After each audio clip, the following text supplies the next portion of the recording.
week one for what you think may be real college football for Notre Dame. I guess I'm underplaying Navy a little bit there, but competition heightens quite a bit right now. And Marcus Freeman didn't want to talk about it that way, but it really starts off with the quarterback, Brennan Armstrong. He has a knack for making people miss. He picks up first downs. He has over 100 rushing first downs in the last 3 seasons, which Deshaun Kaiser had about 18 in his best year in 2015. So Brennan Armstrong is a running threat, but he also 2 years ago showed he can really throw the ball as well. Well, yeah, and the thing is, like we talk about a spy, you can go ahead and spy him, and then you can go ahead and make contact with him 3 yards behind the line of scrimmage, and he still finds a way to get the first down. So he's a big-time winner when it comes to that. I think the further down the field he has to throw the football, the less accurate he becomes. And so, you want to try to get him to throw the ball downfield. He has some decent receivers. He's got a young one that's pretty good. But I think the more Notre Dame can force him to throw and prevent him from running the football, the better it is for Notre Dame's secondary. John, you mentioned that being reunited with Robert Anae is a big deal for Brennan Armstrong. Notre Dame fans didn't get to see Armstrong against Virginia when he had Anae. Anae went to Syracuse. Now they're together again at NC State. Yeah, and I think that's huge for him. I happen to know some of the Virginia coaches. I talked to them after the 22 season earlier this year. They really liked him as a person. For whatever reason, it just didn't mesh. It wasn't a great fit for him. They went and got a transfer quarterback out of the portal from Monmouth. Obviously, Armstrong is reunited now with Anae at NC State. It's a good fit. It's a clean start for him. But they're still easing into it. They have that familiarity. The rest of the offense does not have that familiarity. They're still very young in the process. Notre Dame has improved greatly its red zone defense. Of course, it was last year, but they haven't allowed a touchdown in the red zone this year. They're going to allow a touchdown at some point in the red zone. It doesn't mean they're not improved. I'm just not sure how improved they are yet. But Tim, as you pointed out, 5 for 5 red zone, no touchdowns. That is improvement no matter who you're playing. Yeah, I mean, you're looking to get better, and they certainly have done that. I think a lot of that has to do with the communication. We talk about second-year coaches, third-year coaches. Anything beyond that is unheard of now. But, yeah, I do think that communication helps. There's a confidence level when the players, the linebackers in particular, look to the sideline for the information that they need. They're familiar with that. So it's all good, and there's no doubt the competition improves, especially with Brennan Armstrong, who could run it in at any time from beyond the red zone. But they're better for it, and it's something that you can build upon going into this game. There's still injury news. No surprise here, but Gabriel Rubio remains out with a knee injury. I guess the goal would be to get him back, of course, for Ohio State. But if he can start practicing against Central Michigan, now that's our timeline. That's not Marcus Freeman's timeline. If he could start practicing, that he could help against Ohio State. He was off to a very good start. Matt Salerno out for an undisclosed period, but it sounds like it's a while, according to Marcus Freeman. Lower leg injury. That really affects downfield blocking for the wide receivers. He sprung Jabron Payne for his touchdown. I think Notre Dame's young receivers can make up for the passing game element with Salerno, but his downfield blocking and inline blocking is invaluable. And then there's Devin Ford. Devin Ford. I believe Devin Ford, they can overcome that into the concussion a little easier.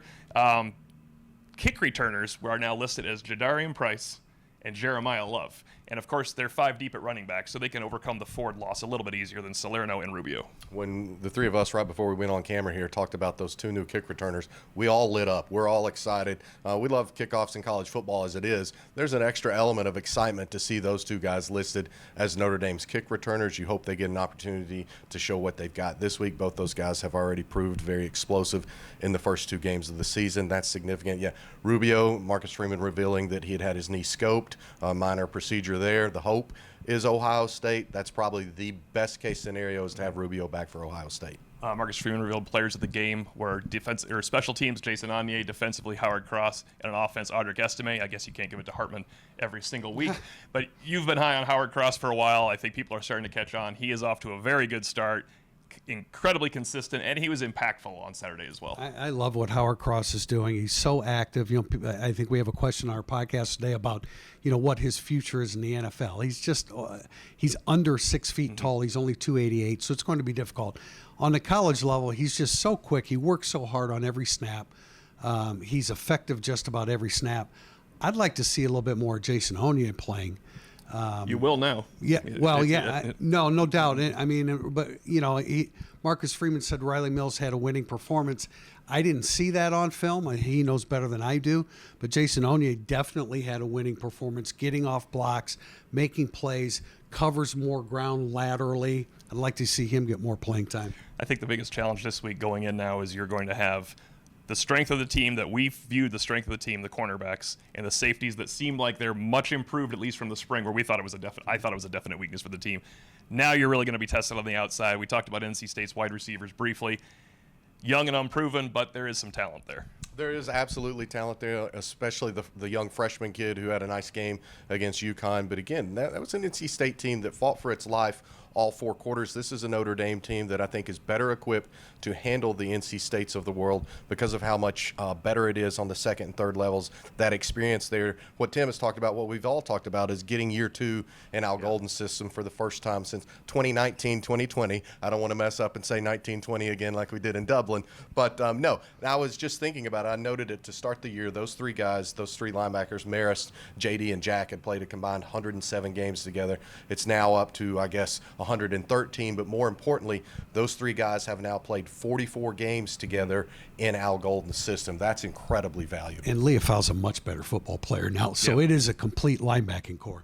It's an interesting situation for Notre Dame because the 6 wide receivers going in, we expect so much out of Tobias Merriweather, but I think they've grown around him. I think it's good that Tobias Merriweather was able to convert a 3rd down catch. His blocking has improved over last season, and I think I say they're going to miss Salerno blocking downfield. They are, but this group is growing as well. And here's a real chance because they have to help Sam Hartman. He actually has had his struggles against North Carolina State. Now, he was playing with Wake Forest talent level, and Marcus Freeman said, I don't know about his struggles when he was at Wake Forest. But this is the biggest test for Hartman. I'm not sure 12 drives, 11 touchdowns, and a missed field goal is going to continue as his pace going in. Well, I mean, NC State's been good defensively. They weren't last week, which was very surprising. I expect them to look better, especially against the run. UConn ran on them. But, yeah, they have been good. I think it is more Sam Hartman with Wake Forest than Sam Hartman's problem. We have a podcast to do, the 3 of us. Until then, Tim Priester of Irish Illustrated, John Brice of FootballScoop.com, and this is Irish Illustrated Instant Analysis.